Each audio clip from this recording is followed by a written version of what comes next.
there isn't enough I could say about Jessica Kupferman, who's usually a lot louder than she is today. And I said Jessica Kupferman. I was supposed to say that at the last thing. So, Michael, you should be staring me down right now, but he's not. But no, really, the accolades here. She podcasts.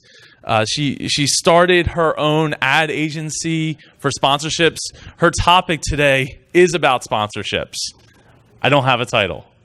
I do have a title. Sponsorships and advertisers for everyone and their mom. So my mom can get a podcast and get it sponsored? All right, this is what I want to hear. It's for somebody else's mom. Okay, so without further ado, Jessica Kupferman. All I do is win, win, win, no matter what. Got money on my mind, I can never get enough. And every time I step up in the building, everybody hands go up. And they stay there. Hi. Oh my God, that's really bad. Hi. I've been saving that all day. I'm really sorry that I'm not louder. I'm going to try really hard to go as loud as humanly possible. Before I start, I just want to say one more time, please consider supporting The Messengers. It's such an amazing movie. Where's Neil? Is he still in here? Of course he did. Well, I'll come back to him. But also, just a round of applause for Joe, because no one's going to say that at the end, and he really deserves it for this event. Thank you for making this event, really. So sponsors and advertisers for everyone and their mom. First, I know that Joe introduced me, but I'm going to tell you a little bit about myself. In 1999, I had just graduated college. I was a little late. And I started selling banner advertising for the local newspaper. I live in Delaware. It was DelawareOnline.com. I don't know if you guys remember so much 1999, and some of you younger people probably won't, but there weren't a lot of websites. The ones that were up were ugly. And people didn't really know what banner advertising was. And I was selling digital advertising to advertisers that have been advertising in print newspaper for a really long time.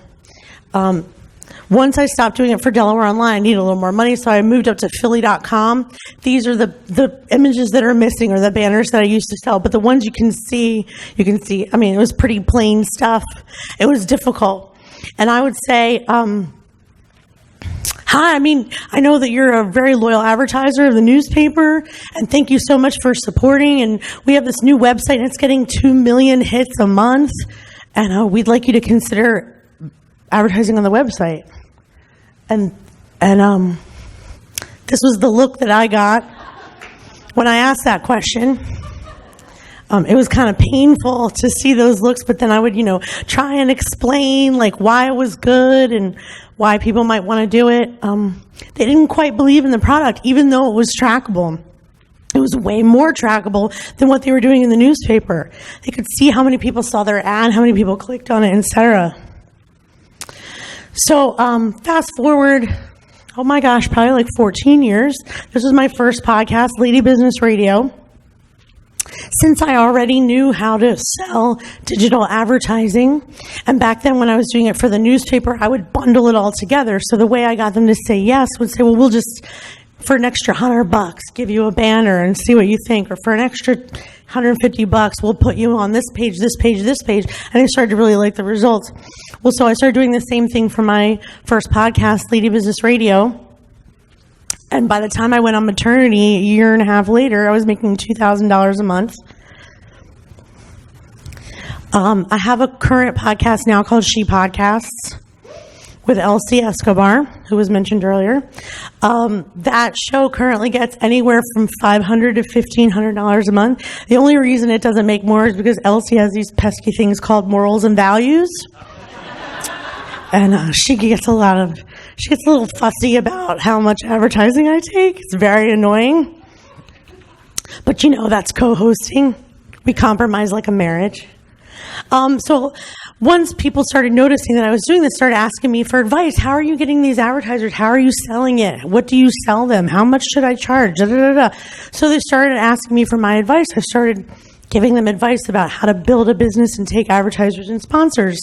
And then they started saying, okay, well, I tried it and it didn't work. Will you pitch me? This was the look I gave them. This is actually the same look that I gave Mark Asquith yesterday when he stepped off that bus. I don't know if you guys, he's not even in the room either, I guess, but like, he came on a bus from New York and it was like, I was like, no, this isn't really your bus, right? This isn't really your bus, right? I had to pick him up in Center City, like in the middle of Chinatown. It was like the scariest bus I ever saw. This poor man. Anyway, this was my reaction when being asked to pitch. But I realized soon that if I didn't pitch them, they just weren't going to win the business because podcasters know what they talk about. They don't know about digital advertising. They don't know about marketing. They don't know about banner advertising. They don't know all the different things they can sell. They certainly don't know why. Why would you want it? You know why you want them to want what? I mean, you know what you want from it. We want the cash. We need the cash because podcasting is expensive. But does that mean that you know how to say, like, listen, I'll talk about you on my podcast? Well, so what? I mean, how many people here right now feel like they know the answer to that question? Really? Well, good. Then this will be good. Okay. So this is why I started an agency, because I know the answer to why they would want it. And I'm very good at explaining it to advertisers. And now I'm going to explain it to you. Okay. So these are the reasons that I started the JK Media Agency first. My initials do that. How cool is that? Just kidding. It's also my initials. Who can resist? Also, I can help grow shows. So part of the service, this isn't a pitch, but like part of the services that I do for the agency is I do podcast business consulting. So even if you're not ready for sponsors and advertisers, I can help grow the show to a point where it gets there. Because I was a web designer and social media consultant, etc. Also because I understand digital advertising, especially in traditional media. And last, because I understand podcasting. Not because I've been doing it so long, like Dave Jackson, I've only been doing it since 2013, but when I was a kid, I used to play radio show. My dad was always listening to old radio shows, and we would take Sunday drives to my grandmother's house. He was in broadcasting. He was an assistant director for Channel 4 News in Washington. Like, I've just been around broadcasting and radio journalism, et cetera, and so forth for a really long time. So when it started time for me to podcast, it was very natural, and I understand the business behind it, I think, more than one might if they just had a message and that was it. Can you guys hear me okay? I'm sorry, I sound like Minnie Mouse. So podcasting is so much more than downloads, right? There's a huge need for more sponsorship and advertising education, both for the advertiser and the podcaster. So within this presentation, you'll hopefully learn everything you need to know about the platform. This is what we have to offer, first of all, so we don't feel like we're stealing from them. First of all, buying power. The podcast listener has a crazy amount of buying power. They're about split men, women, but they're in the 18 to 54 age bracket, so they're the ones with cash. Half have a 4-year degree, and 20% of that have $100,000 or more income. And then this is just interesting, 71% are listening on their smartphone and 29% are listening on a computer. The reason that's in red is because it's a new stat as of this week. I was lucky enough to go to the podcast upfronts, which I can get to in a little bit, but that was earlier in the week in New York City. And basically it was all the big podcasting networks pitching their shows to all the big advertising agencies in New York. And they released a few more really interesting statistics about podcast advertising and some of the listeners' behavior. But that one's a good one, because before that it was only about 64. It jumped up to 71% in a year. Another thing we offer is mobility. We're one of the few mediums that people can take anywhere and do anything else while listening. If you have a video show, or if you have a magazine, or if you have Facebook advertising, People have to stop what they're doing and pay attention. Our medium's the only one where they can be doing a million other things and still hear it. And as Heather illustrated, they're not just hearing it, they're paying attention more because they're doing something else. They're on the go. 40% are listening while running, 32% working out, 52% in the car, 37% public transportation, 46% while traveling. They're listening to an average of 4 hours a day. Those of you who listen to podcasts, is there anything they're missing that you guys do? Housework? Yeah, mowing the lawn, doing the dishes, doing the laundry. Shaving. I never heard that one. You got to listen to a real calming show. Yes, don't do anything too crazy while shaving. Engagement. Podcasters are by far the most loyal and engaged audience. According to adage.com, podcasts are able to engage listeners in a way that traditional media can't. When podcasters speak in a listener's ear, it's as if they're being spoken to directly. And those of you who already have shows, you know that because wait, let me just ask you this. Was anyone here blogging for like at least a little while, 6 months, a year before they started their show? These are people who already have shows. And can you attest to the fact that the podcast listeners talk to you way more often and are way more opinionated and have way more stuff to say? I blogged for years. I never heard from anyone. I mean, and I didn't know how blissful it was, to be honest. Because I was like, how can I engage them more? What a mistake. Just kidding. No, I mean, of course, I love my audience. I love that they talk back to me. It's very rewarding, in fact. It's so much more rewarding than blogging, which is why I keep doing it. So if you see, they're so loyal. 79% listen as soon as it's available. 55% listen within 24 hours. 61% made a purchase. Not took an action. Made a purchase as a result of a podcast ad. And 88% of your listeners are listening to most or all episodes. That's amazing. No other medium can say that. Can you imagine a TV show trying to say that 61% of the people watching this show bought Clorox? It's ridiculous. But we can say that because it's not even just about know, like, and trust. I mean, they have these relationships with us like we're friends. They trust us because they know us, because we're talking just to them. And it's something no other medium can offer. And lastly, multi-platform exposure. As podcasters, we have blogs and Facebook pages and Twitter accounts and email lists and websites. We have in-person events. We have all kinds of things we can offer that if you're a big agency and you want to just hit like a couple different television shows, I mean, yeah, they have that too, but it's not as personal. It's not the one-to-one. You're not talking to the stars of the show. Here you are. That's why they should want to advertise with us. 76% of our listeners are on Facebook, 36% on Twitter, 30% on Pinterest, 33% on LinkedIn, 41% on Instagram. Seems like Facebook is a place to be, like it or not, eh? Just an observation. 47% of podcast listeners 12 and over follow companies and brands on social media. Not just your company and brand, but other companies and brands they like. This is a good reason for them to advertise. Because once they hear you say the name of your advertiser, they're going to go right to the Facebook page and look it up. I mean, even if it is under half, it's still better than, and still no other medium can say that. Because look at the rest, 28% of just the entire U.S. population. But you see the difference there? Like, the people who are listening to us are so much more into digital and social and are willing to say, I like this, as opposed to just everyone and their mom. And also, they're selective. So think of what it takes, just for a second, to listen to a podcast. Search for the topic. Find one that looks interesting. Pull it up on your phone. Download the ones you think are good. Try them out. Or Or you have to actually have a random conversation where someone, like, what's the word? Recommends it to you. Recommends it to you.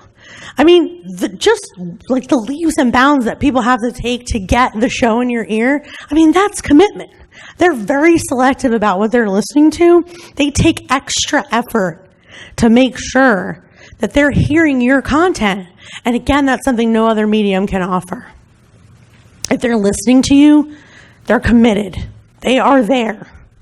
It kind of makes you appreciate them even more a little bit, right? Like all the people who listen to you, even those of you who aren't happy with your downloads, maybe you're not happy with your stats. Let's say you get 100 people per episode. That's 100 people out there that took all that time and effort to hear your voice for whatever reason. I just think that's amazing. And lastly, it's permanent endorsement. So like whatever ads people buy on your show are going to be there forever. And as we saw, 88% of listeners listen to most or all episodes, which means if someone finds you tomorrow and you had an advertiser 6 months ago, they're still going to get benefit from their investment. And that's usually something, I mean, certainly on radio, you can't go back and hear what was on the radio yesterday, what ads were played, but you can with us, it's there forever. So when people, especially advertisers, sometimes they ask, like, what's your download per episode within 30 days? Because they don't want to know, like, that you get 20,000 a month. They want to know how many one episode got by the end of that month. And that's a fair question. But they don't remember that the other, well, let's just say that's a low number. What if it's like 5,000 by the end of the month? So what? There's still 15,000 people that are hearing everyone else's ads from 6 months ago. And you kind of have to remind them of that if you are going to sell for yourself. So here's some things to remember. Sponsorships are not free money. They have to be partnerships. You're helping them achieve marketing goals. So that needs to be a question you ask them. If they agree to get on the phone with you by some miracle, and trust me, it is a miracle. It is a miracle if they get on the phone with you because they're interested in podcast advertising. When most of them don't even know what a podcast is, they don't know about RSS, and they have never even realized that podcast app is on their phone. You have to ask them, what are the marketing goals I can help you achieve? Who are you trying to reach? What are you trying to promote right now? That has to be your first question, because at least then they know you're in it for them, not just you. Yes, you want the money, but you want to help them. They're helping you already just by being on the phone. And you need to create a win-win-win. So let's say Amanda, for example, because she's one of my clients, Great Beer Adventure. Let's just say she gets on the phone with someone and they say, I want to reach all the alcoholics. Right? Well, I mean, great. I mean, you can say, great. Well, there's at least 20% alcoholics listening to my show. That's fantastic. But, like, if the audience isn't going to appreciate that because most of them are just like, I don't know. This is such a terrible example. But, like, what if this is, like, 80% of them just are sipping and they're not really alcoholics? Like, they're not going to enjoy hearing that ad. It's going to be a waste. It's a waste of their money. It's a waste of Amanda's time trying to reach them. And it's a waste of the audience's time. Because 80% of the people are like, why is she talking to alcoholics? All I want to do is have a nice glass of beer. Now I feel like a guilty asshole. I wish I hadn't just come up with that off the top of my head, because it's like the worst example I probably ever thought of in my life. And lastly, something to remember, you should not have to explain your media kit. If you have a media kit and you can't just send it and call them later and say, what do you think? Then you have missed something in that media kit. It should be self-explanatory. It should tell them everything they need to know. There should be no secrets, nothing hidden, nothing you have to call and go through with them step by step. If that's the case, you're missing something in your media kit. So then let's talk about that. Here's what you need for advertisers, AKA what should go in your media kit. Because I could talk about this all day, but I'm doing concept, and it's actually a list, but, I mean, take it however you will. So, for example, I don't know why this is like this. About you in the show.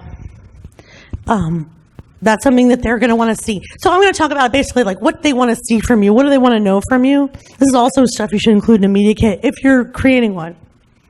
Your mission, your vision, your bio, your headshot. If you don't have a headshot, see the lady in the back.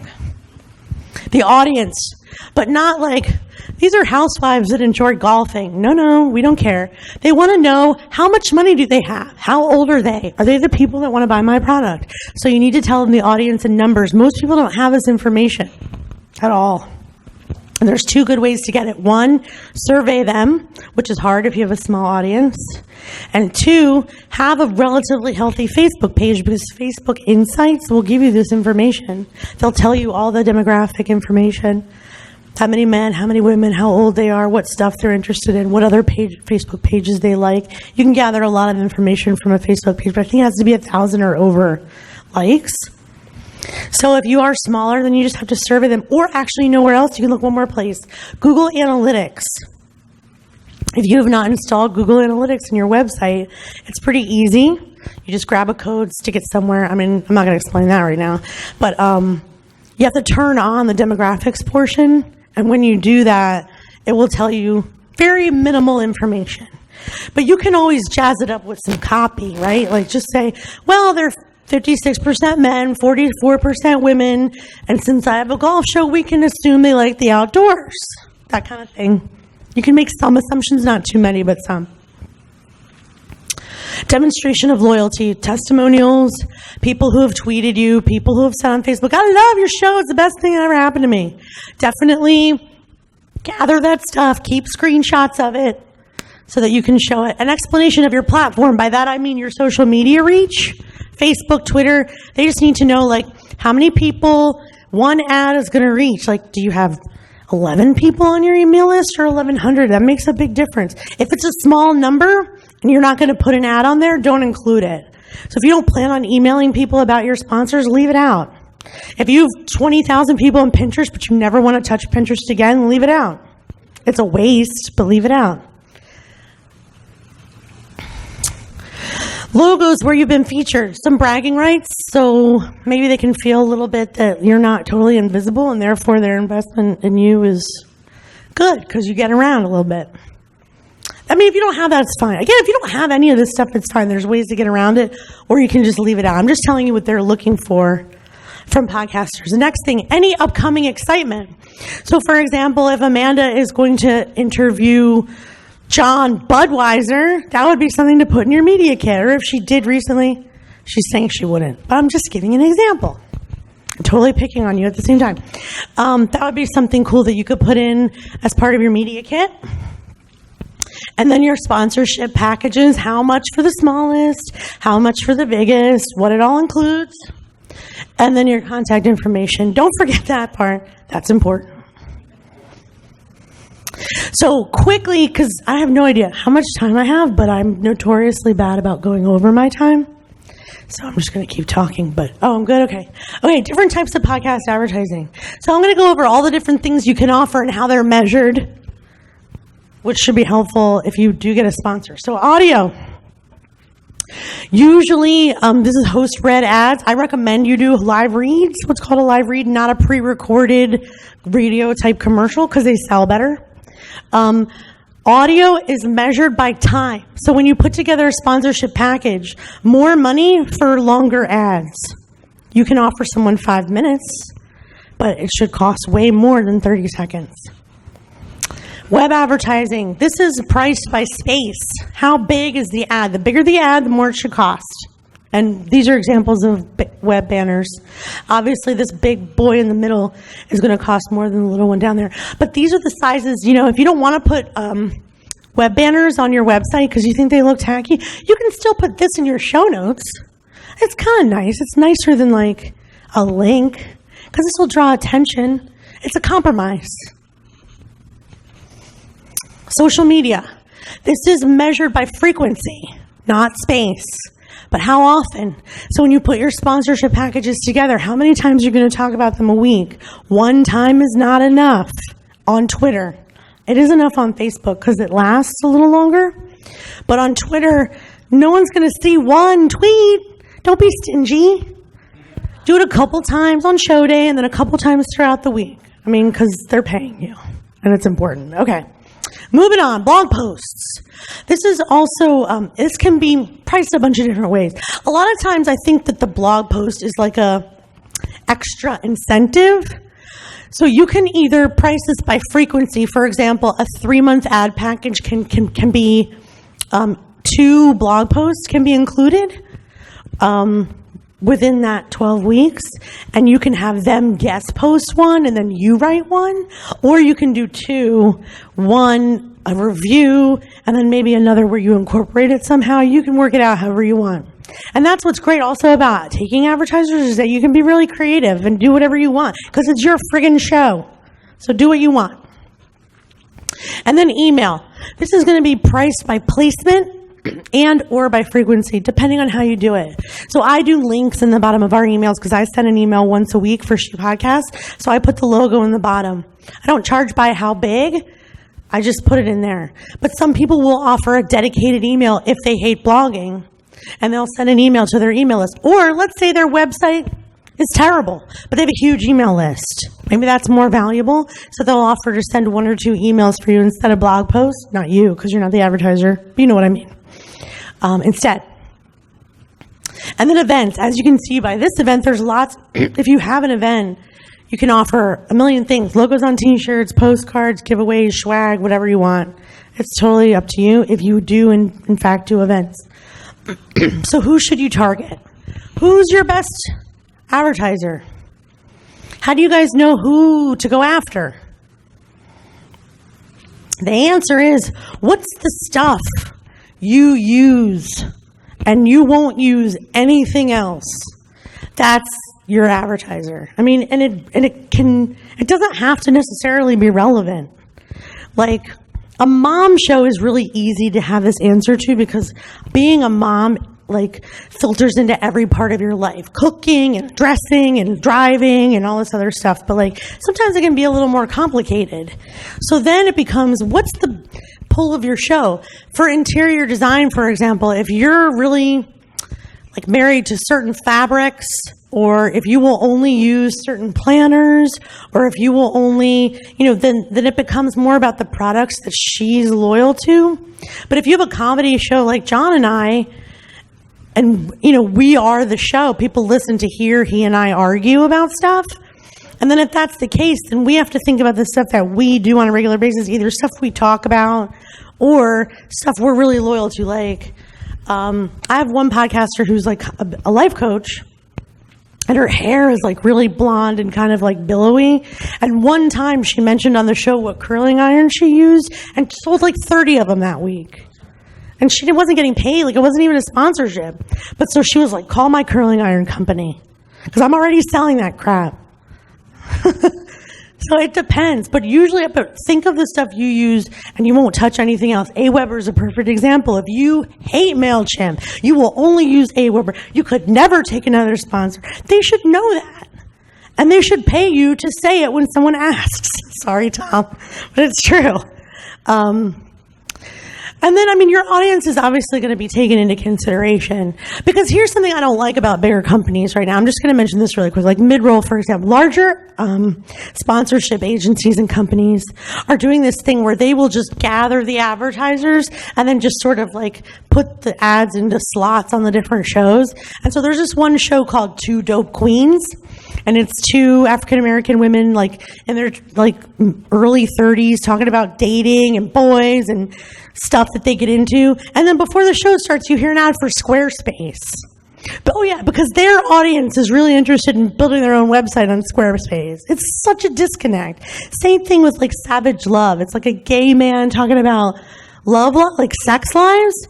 Same thing, Squarespace ad. Why? Who's listening to Dan Savage thinking, I need my own website right away?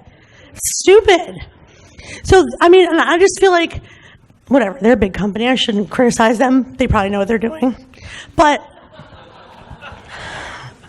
is that a bad assumption? But I'm just saying, you can think about who your audience is and what's going to benefit them. And then who your favorite companies are. And then you can also go for well-known companies that you're really loyal to as well. So here's the process. I'm not going to say all that, but the process is, first you reach out and inquire, ask them if they're interested. They say yes. Then you prepare for the call, which means get your media kit together, either send it over, drink some tea with honey, whatever you got to do. And then You guys have a call. That's number 3, personal contact. They say yes, of course, because you're a genius. And then they sign the contract, and then they pay you. But that's not all.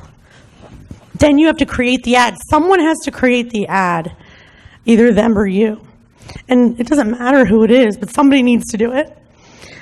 And someone needs to implement, schedule the stuff in advance, or make sure that it's on the website properly, that it goes where it's supposed to go within the time period allowed, that there's monthly tracking. That's the next step. You got to track it once a month, make sure the ad was seen, how well it did. If it didn't go well, you can tweak it once a month a little bit to try to make it better. Review at the end of the quarter, because hopefully you're only selling sponsorships for 90-day periods. The reason why you never, ever sell for shorter than that is because a lot of times, since they are mobile and on the go, listeners don't really take an action until like the 5th week that they hear you say it. This doesn't apply to daily shows, just weekly.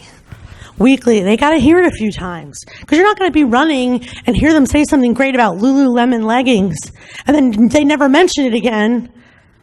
I mean, you're going to forget, obviously. The listener's going to forget. So around the 5th time they hear it is when they get it. And it's a big uptick, but it takes a while. So you have to review at the end of the quarter, and then hopefully they'll renew. That's the whole process. And then lastly, I have some biggest mistakes I've seen people trying to sell advertising. And then I'll end this day after. Well, I'll let Joe end the day, because it's such a long day. Y'all are like troopers. You look like you're trying to pay attention to me. I so appreciate that. So nice of you. I'm trying to be colorful and interesting. It wouldn't matter. I could literally do cartwheels across the floor and have my own circus, and it wouldn't matter because it's after 5 and we're just tired. I know. Thank you. Don't do that. It's fine. Thank you. That's so nice. Thank you. Okay. Don't applaud for me. Okay. Biggest mistakes y'all need to stop making. Number 1, publishing inconsistently. If I'm your agent, this is as an agent, okay? This is like for people who are even thinking about hiring an agent or trying to sell a sponsorship. And I'm an agent, and I go to sell your show, and I see you haven't published in 2 months. You are off the list. How am I going to say, oh, you need, this show is fantastic. They published twice in 6 months. Can't do it. Be consistent. If you want advertisers and sponsors, you've got to be consistent. Number 2, don't fudge your stats. If they're small, leave them off. If you have a small listenership, bump up the other stuff. If you are afraid to tell people how small they are, let's say last week you had 10 listeners and now you have 20. Well, don't put that. Say you've doubled your listenership. All right? You don't have to say the exact number. You can like tweak it. What's the word when you yeah, and no, I'm not. That's a lie. Embellishing is a lie. I'm talking about a spin. That's what I'm talking about. You're spinning. Yes, that does show potential. 10 to 20 is a double. Do the math. But I'm just saying, don't lie about your stats. So I had a podcaster very quickly and a huge advertiser, and they were the only show I could use for them because they wanted a very specific audience. It's the only show that published consistently. They told me they had 60,000 downloads a month.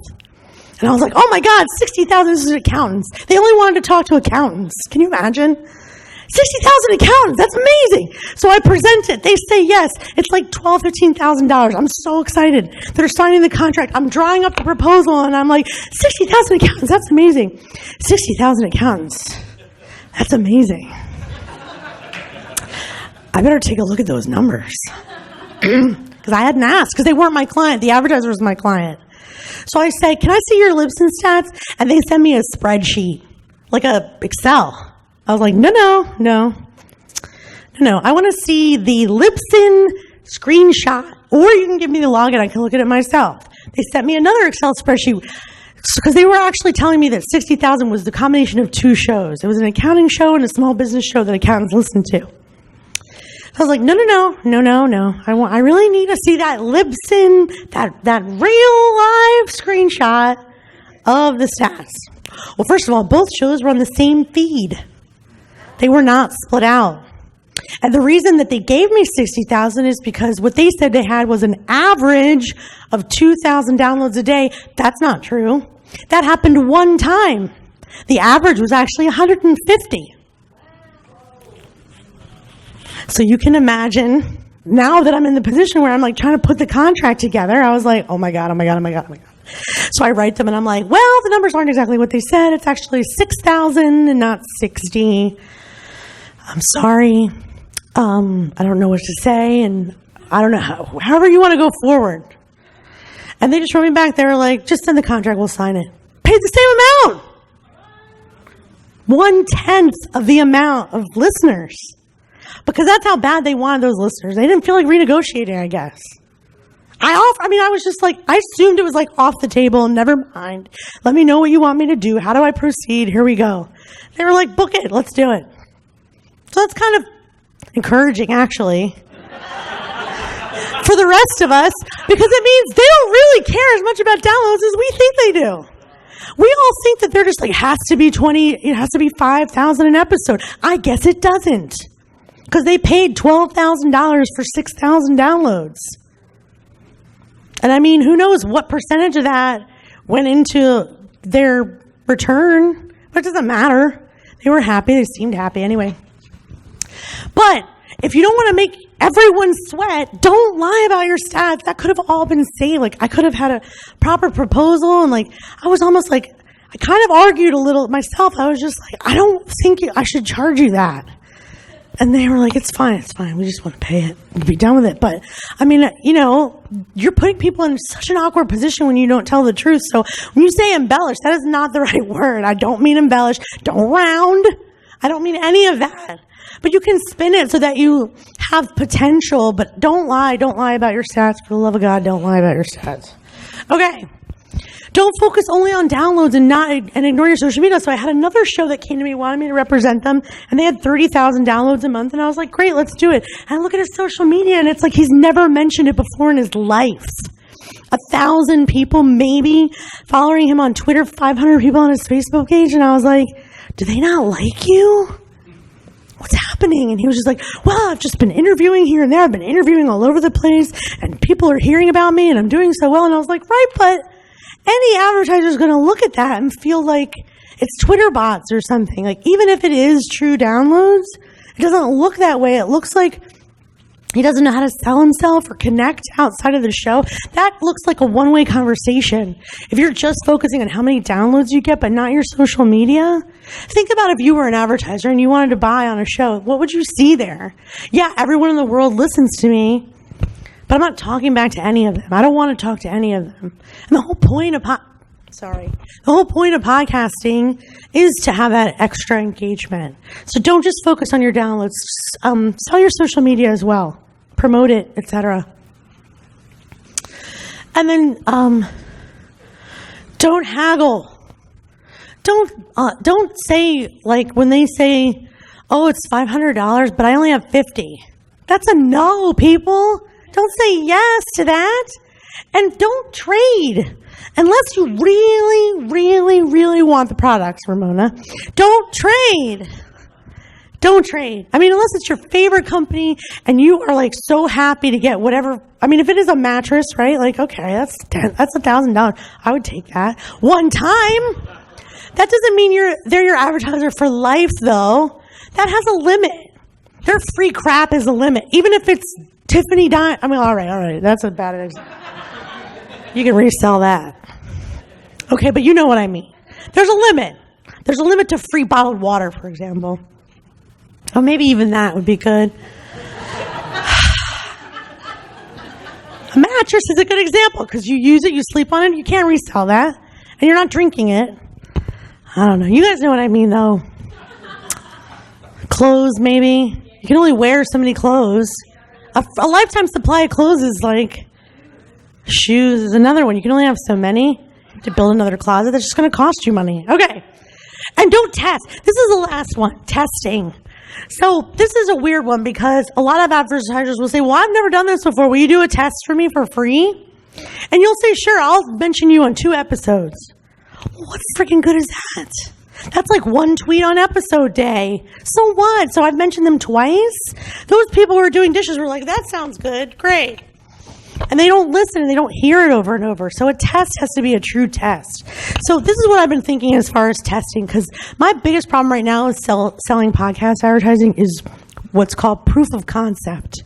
I'll get them right to the signing point and they'll say, well, how have your advertisers done on this show so far already? And I'll say, I have no idea because y'all are the first. They don't want that. That's tough. So a test isn't the answer, though. I think the answer is affiliate marketing. Find an affiliate you really believe in, and you can find them on all kinds of affiliate marketing networks like Rakuten, Share a Sale. There's a few. Find a product. If you're a mom and you're into Macy's, start selling 30% coupons from an affiliate network. See how many your link racks up. Then you can say, out of this many listeners, this many clicked, this many purchased. You can see because you'll get a commission. First of all, it's a good way to make money in the meantime while podcast advertising upticks and your show grows, et cetera, and so forth. And second of all, you'll have the test. So even if your advertiser says, I want to do a test, I'm not sure I'm ready. Well, this guy did great. You can say, this person did fantastic. Right now, none of us can really say that because we haven't done the test. And so they kind of have us by the cojones, right? They have us. You've never done it. I've never done it. Let's do a free test. Well, crap, fine. And so I see this happen all the time. But you're selling yourself short. Okay. I think the last thing is doing everything yourself. 10 steps to putting together a sponsorship package. Imagine if you had to do all of it yourself. The media kit, the implementation, the ads, the ad copy, the scheduling. A podcast to-do list is already down the hall like a roll of toilet paper. It's so long when you're podcasting. So many things to do already. Don't add to it by taking a sponsor or an advertiser and trying to do all of it yourself. It's impossible. You need help. It's cheap. Not me, but other people are cheap. Okay. And then just to show that it does work, here's some praise for podcast advertising. 1,000% return. I made back 10 times what I invested. That's actually one of the She Podcast advertisers. Wink, wink. Top of mind. Podcasts help us stay top of mind, and it's obviously generating more sales. This is the only place we advertise. The great thing about podcasts, we know exactly when the ads are running. Right now, podcasts are the only place we advertise. 2 to 3 times the engagement. We've seen 2 to 3 times the engagement. Oh, that's bad. That's bad. I'm going away from there. 2 to 3 times the engagement in podcasts than we see in radio. Podcasts are the most efficient method for opportunity creation. So that's very promising and encouraging. It means it does work. Once we can get them on the phone, signing the contract, everything's good. They like your numbers. You like theirs. It will work out. But there's just some hairy carry that has to come first. And so that's it. I don't think I have time for questions, so I'm sorry, but no? Thank you so much.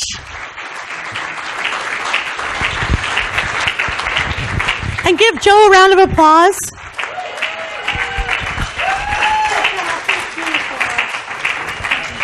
Thank you. And don't forget to support the messengers. Wait, here's my joke. Neil, am I in the movie? Where'd he? Okay. Because otherwise, never mind. Just kidding. Yeah, support the messengers. It's a beautiful movie. It's going to be beautiful. Here, I'll give the mic to someone else now. Thank you guys so much. All right, Jessica Kupferman. That was a great talk. You know, going through sickness and not being able to have a voice, like a true podcaster, right on through.